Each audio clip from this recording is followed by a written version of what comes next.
Éphésiens 6,12 nous dit que ce contre quoi nous luttons se trouve dans des sphères surnaturelles. C'est une version en français courant. La majorité des traductions disent les lieux célestes. Je ne voulais pas que certains imaginent que le diable et ses démons habitent dans les nuages au-dessus de notre tête.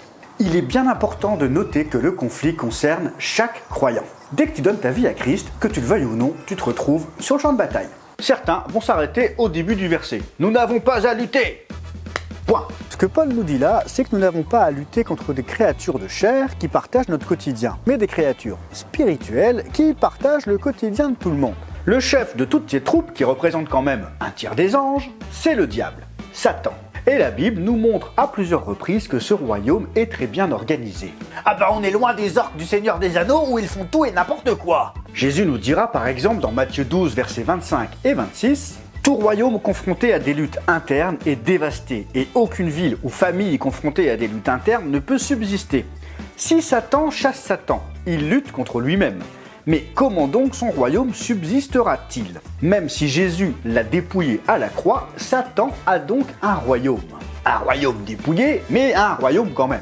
Et quand Jésus parlait aux pharisiens, il leur dit dans les versets suivants, Matthieu 12, 27-28, « Et si moi, je chasse les démons par Belzébul, vos disciples, par qui les chassent-ils? C'est pourquoi ils seront eux-mêmes vos juges. Mais si c'est par l'Esprit de Dieu que je chasse les démons, alors le royaume de Dieu est venu jusqu'à vous. » Lorsque Jésus faisait un miracle, il chassait les forces des ténèbres. Il révèle que c'est parce que le royaume de Dieu est venu.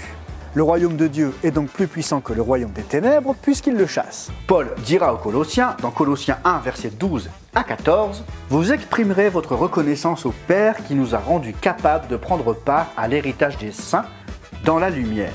Il nous a délivrés de la puissance des ténèbres et nous a transportés dans le royaume de son Fils bien-aimé, en qui nous sommes rachetés, pardonnés de nos péchés. » Le mot grec pour puissance dans puissance des ténèbres, c'est exousia, qui veut dire autorité.